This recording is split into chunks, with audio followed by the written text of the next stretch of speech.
everyone, this is Coach Diane. And Coach Jeff from Team prsfit. And today is May 29th, and we are going to do day 20 and day 21 because day 20 was the day off. Yeah, not a lot to say about yesterday. Yesterday was an off day due to some circumstances that we had to take care of. Some teammates needed some things, and the weather was really crappy, so I kind of nixed a bike ride. Shame on me. So yesterday was an off day. Right. Today I had Coach Jeff do an hour and 45-minute run, a base building run. We decided to take it up on a trail that we hadn't tried, and ended up with, when we got back, we loaded up the Garmin and said, holy freak. Yeah, it was, we actually started at 9,000 feet on the trail. We climbed to 9,200, and then we dropped down into a valley all the way down to 8,200 feet, and then we climbed back out of the valley back up to 9,000 feet to finish. And it was a beautiful run. It was a great aerobic builder. It also got a little challenging. So obviously, I hit zones 1 through 4 on this run, Right, even absolutely. but it was really challenging. It was an hour and 45 minutes. We got almost 10 miles in over the course of the trails.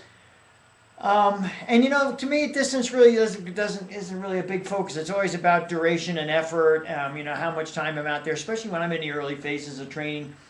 Strength and speed always come later with me. I'm very fortunate that although I'm older now and I've lost a little bit of my natural speed, I still carry tempo pretty well. So in the beginning phases, it's just about time and being out there and building the aerobic engine. And I'll guarantee you, when our pace was the slowest, that's when our heart rates were the highest. Yeah, there's a pretty steep incline at some Pretty points. steep. It's a pretty steep incline at some points in this run today. But it was a great run. The weather is beautiful up here in Estes Park today. This is the end of a pretty good training week. I feel really good.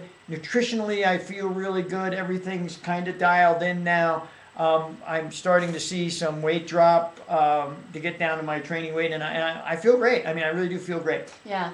If you want to follow his nutrition, go to Daily Burn. He's Coach PRS on Daily Burn, and you can ask to be a motivator. Right. And what tip do you have for today? Today's tip, it was really interesting. We had some teammates racing this weekend, and we had some great team results. Brent Card, he went 9 hours and 30 minutes on his 50-miler, his first 50-miler, which was a great result. Who else? We had some PRs, a Stu PR. Tara Hunter won her age group in a trail race, her first trail race. Stu had a 5K PR. Jacqueline Matthews had a 10K PR, ran her first 10K in 46 minutes. Elise Steiner. Elise Steiner had a 10-miler that she did and set a PR at. And then we had some people up in Vermont today at the marathon where the weather really got bad, really got humid, and it affected their race drastically, and they didn't necessarily, they didn't have the results that they were looking for and had put the work in to do. And that kind of leads me to today's tip. When you're selecting races, you really, there's 2 ways to select a race. Okay, I'm going to go out and have a good time race. Right. And just run it. And then there's a race where I'm going to go out and try to run a PR. I'm really going to try to go out and have a great race and do it. When you're selecting that race, you really need not just to say, oh, well, this is a race near home, does this, or this is a race in a town I like to do, looks great. Or this is completely flat. Yeah, you need to, or it has a downhill slope. What you really need to do is look at the race history. Right. The weather history. And the comments that runners have made before. The race in Vermont today, great course, great organization, really well done race, but it has a history of very drastic weather changes from start to finish, from day to day, from cool to hot and very humid. So it's not very conducive to go out there and say to yourself, okay, I'm going to go out and have my best race ever here, because the weather can change so drastically. And you've picked a bad race, no matter what your training is. And when I say bad race, you picked a bad race to do your best at.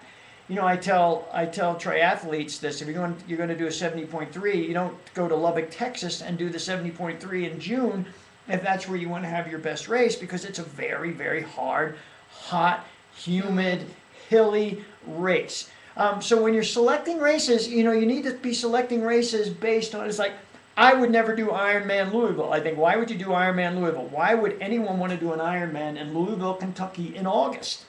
It's a very, very hot race. When you look at the history of the race, it And has... even just this last one, so many people DNF'd it. Yeah, it has the highest percentage of DNFs of all the Ironmen. That says to me, that's not a race I want to go do to try to have my best Ironman at. You know, so when you're selecting a race, you know, be smart. Look at the history of the race. And when I say the history of the race, look at what the weather condition history is. You know, a lot of people like to run Chicago and say, oh, I can go to Chicago because it's very flat. But if you look at Chicago's race history over the last couple of years, the weather has hurt a lot of runners there.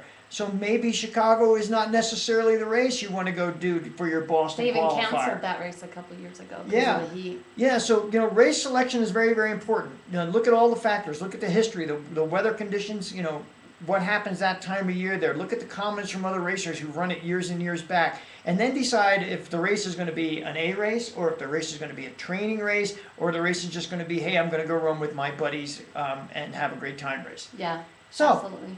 that's it from here. If you need to email us, what's our email? www.prsfit.com.